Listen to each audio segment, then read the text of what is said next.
존경하는 국민 여러분, 이번 대통령 선거 얼마나 화나고 걱정이 많으십니까? 오늘 저는 여러분이 궁금해하실 만한 것 중에서 두 가지에 대해서만 말씀드리겠습니다. 하나는 저희 개인적인 문제로 제가 어떻게 김문수를 지지하게 됐는가 하는 것입니다. 또 하나는 공통의 문제로 이번 선거는 무슨 선거인가 하는 점입니다.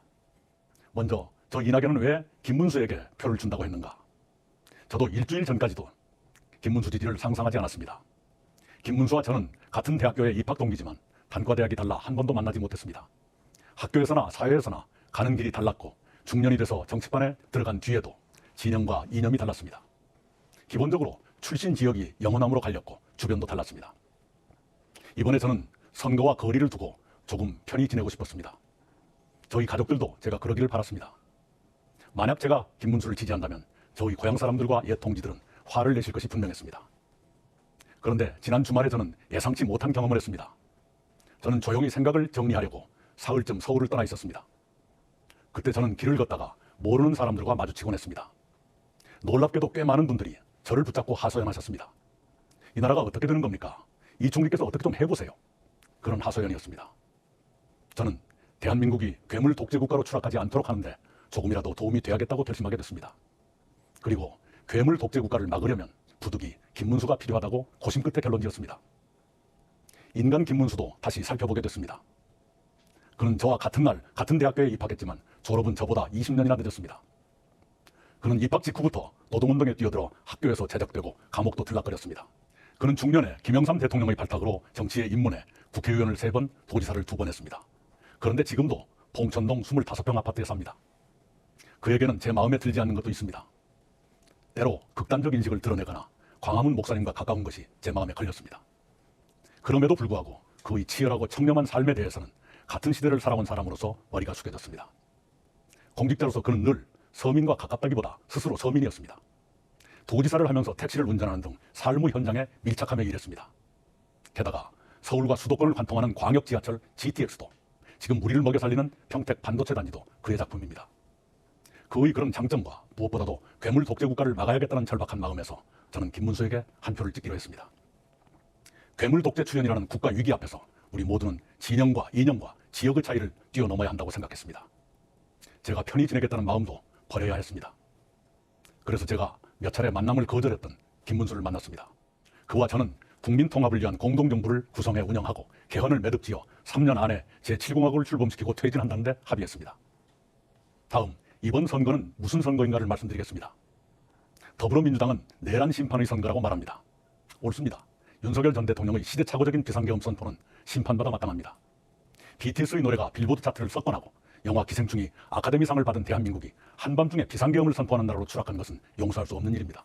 민주당은 비상계엄을 신속히 해제하고 윤석열 전 대통령을 단기간에 파면하는 데 앞장섰습니다. 그런 민주당이 만약 법적 도덕적으로 시비할 것이 없는 후보를 내놓았다면 이번 선거는 내란을 심판하고 국가 미래를 설계하는 아름다운 선거로 깔끔하게 진행됐을 것입니다. 그러나 민주당은 12개 범죄 혐의를 하나도 벗지 못한 사람을 후보로 내놓았습니다. 민주당은 그 후보의 사법 리스크를 없애기 위해서 검찰은 물론 사법부까지 파괴하려고 덤비게 됐습니다.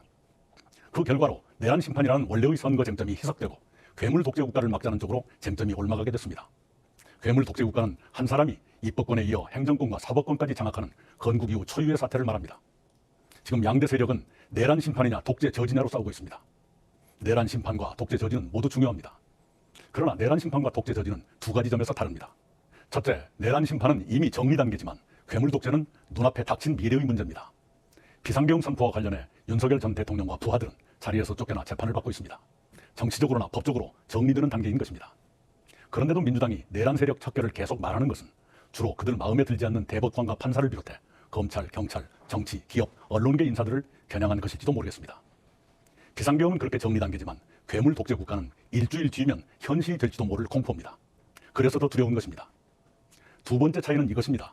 비상계엄에는 견제 기능이 있었지만 괴물 독재 국가는 견제 기능이 마비됩니다. 비상계엄은 헌정 질서와 민주주의를 파괴한 폭거였습니다. 그러나 국회의 해제 결의라는 견제 기능이 작동했기 때문에 2시간 33분 만에 해제가 결의됐습니다. 윤석열 전 대통령에 대해서도 마찬가지입니다. 국회의 탄핵 소추라는 견제 기능이 작동해서 비상계엄 넉 달 만에 파면됐습니다. 그러나 괴물 독재 국가는 견제 기능이 마비 또는 위축됩니다. 한 사람이 모든 국가 권력을 손에 쥐기 때문입니다. 국회 다수 세력과 대통령이 같은 세력이면 국회가 나쁜 법을 의결해도 대통령이 거부권을 행사하지 않습니다. 대통령이 자기 자신을 포함해 무리하게 일반 사면을 단행해도 국회가 동의해 줍니다. 국회가 대법원장을 탄핵 소추하면 대법원장은 즉각 직무 정지됩니다. 견제 기능은 민주주의의 핵심입니다. 견제 기능이 살아있으면 민주주의는 회복되지만 견제 기능이 죽으면 민주주의도 회복되지 못하고 죽습니다. 괴물 독재는 견제 기능이 없다는 점에서 상상 이상으로 위험합니다. 아마도 민주당 후보는 12개의 범죄 혐의를 모두 지우고 싶을 것입니다. 그러나 그것은 쉬운 일이 아닙니다. 범죄 혐의가 많아서도 그렇지만 공범들의 유죄는 어떻게 할 것이냐도 간단치 않을 것입니다. 그렇게 어려우면 어려울수록 더 무리한 방법을 쓰게 될 것입니다. 그 과정에서 법치주의는 누더기가 되고 민주주의도 바스라질 것입니다. 그렇게 대한민국이 결단나는 것입니다. 정치인이 가장 조심하는 것은 선거 때입니다. 그러나 어떤 세력은 선거 중에도 사법부 겁박과 장악 준비를 멈추지 않습니다. 그들이 정권을 잡는다면 어떤 일이 벌어질지 어찌 걱정되지 않겠습니까? 존경하는 국민 여러분, 대한민국은 중대한 기로에 섰습니다. 어렵더라도 3년만 준비해서 새로운 희망의 제7공화국으로 넘어갈 것이냐, 아니면 한 사람이 모든 국가 권력을 장악하는 괴물 독재국가로 추락할 것이냐의 기로입니다. 부디 괴물 독재국가의 출현을 막고 희망의 제7공화국으로 함께 건너가기를 바랍니다. 그러자면 국민 여러분 한 분도 빠짐없이 투표에 참가해 주셔야 합니다. 사전투표도 많이 이용하십시오. 기권하시면 더 나쁜 후보의 당선을 도와 불행한 대한민국을 만들게 됩니다. 부탁드립니다. 감사합니다.